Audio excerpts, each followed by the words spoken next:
Ron Carter says this. Ron Carter says practical stylistics is the process of literary text analysis which starts from a basic assumption that the primary interpretative procedures used in the reading of a literary text are linguistic procedures.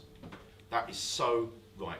Rob Pope, who's again a giant of this field like Ron Carter, puts it more succinctly. He says, literature is made of language, not spaghetti.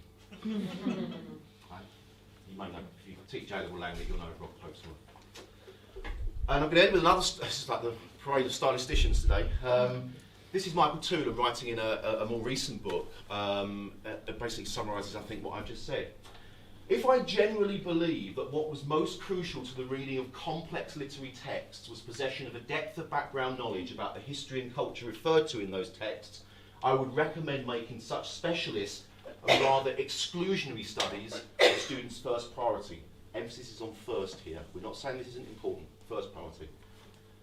But as a general principle, I believe background knowledge is far less crucial to literary reading than language proficiency and language awareness on which stylistics is predicated. And these are within reach with a little effort but no lengthy preliminary course of study to all modern readers. And we teach stylistics, and some of you teach language at A-level and some of you teach language, and you'll know this can work. It's incredibly empowering. This is the important bit as well. Some fundamental ideological assumptions about literature, and I'll gloss this, about what literature is and what it means to study literature and what literary criticism is, are involved here. Okay. Now, I appreciate this is a perspective, but hopefully I've persuaded you at least a little bit that it's a valid perspective, if nothing else. So I want to end by a couple of things. We've got 2 minutes. I've mentioned this a couple of times. Halliday's great if you want to read anyone about language awareness. This was 50 odd years ago, but it's still prevalent now.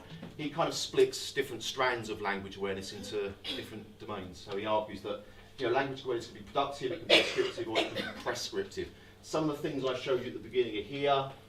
That's okay, because kids need to learn literacy skills, and so that's fine.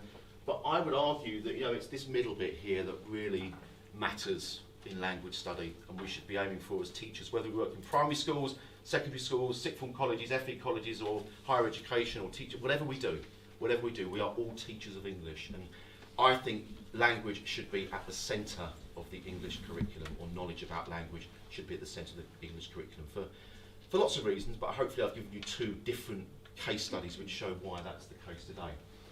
If you want to read some really good stuff, these are good books to read about language. Well, they're all good. If you're in primary, these 2 are very good. If you're in secondary, this is good. It says how to teach grammar, but it's grammar really means language. It's language awareness. EMC obviously are good, and Englishus is, if you're not signed up to Englishus, then you ought to, because it's free and it's got millions of resources for all kinds of language work.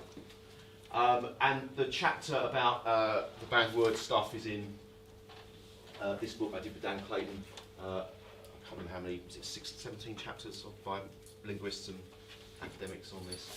And the stuff on the Keats poem is going to be in a book Jess and I are doing about teaching, studying literature, studying fiction. It's not really got a name yet. It hasn't really got a name. We've only written a little bit of it, but it will appear at some point.